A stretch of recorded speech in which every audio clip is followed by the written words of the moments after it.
So, hello po. Ayan. Andito naman po tayo sa ating next destination which is Patapat Bridge. Makikita po natin dito na napakaganda talaga and relaxing. Ayan po, front niya ay beach and bundok. And sa gilid ng bundok, ayan po yung daan or yung tinatawag nilang spot na Patapat Bridge. Pag po yan tinuloy-tuloy mo, makakarating ka ng Cagayan, Tugigaraw, Isabela. Ayan.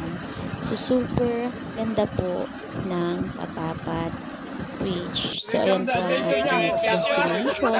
So, sa lahat po ng mga pupunta sa Ilocos Norte, don't miss this place bago kayo umuwi. Ayan, Patapat Bridge po yan. Medyo malayo siya, pero napaka-worthy pag nandyan ka na. So, ayan, nag-picture-picture na nga kami for memories. Ayan. And, super ganda. I highly recommended po Ilocos Norte. So far, but it's worthy pag andyan ka na talaga. So, ayan.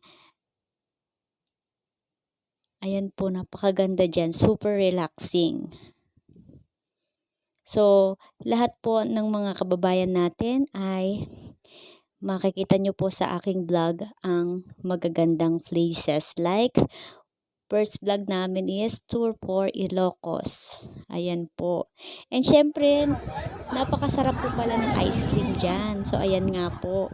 Hindi mo pwedeng hindi bilhin yung ice cream dyan dahil super sasarap. So, ayan na nga po.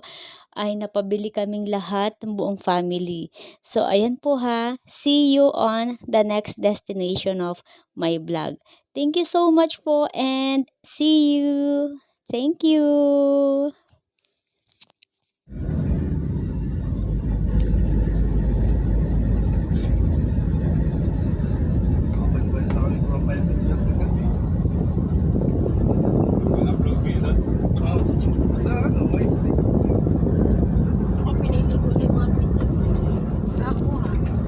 So, ito na nga po. We are going to our next destination and see you mga kababayan sa aming tour. Ayan, sa aming tour, family tour. So, makikita at ipapakita ko sa inyo ang pauwi namin. Ayan. So, beautiful po yung Patapat Bridge. Napaka-refreshing. Medyo malayo po siya pero worthy. So, ayan po. And also, may mga makikita ka pa rin dyan ng mga windmills.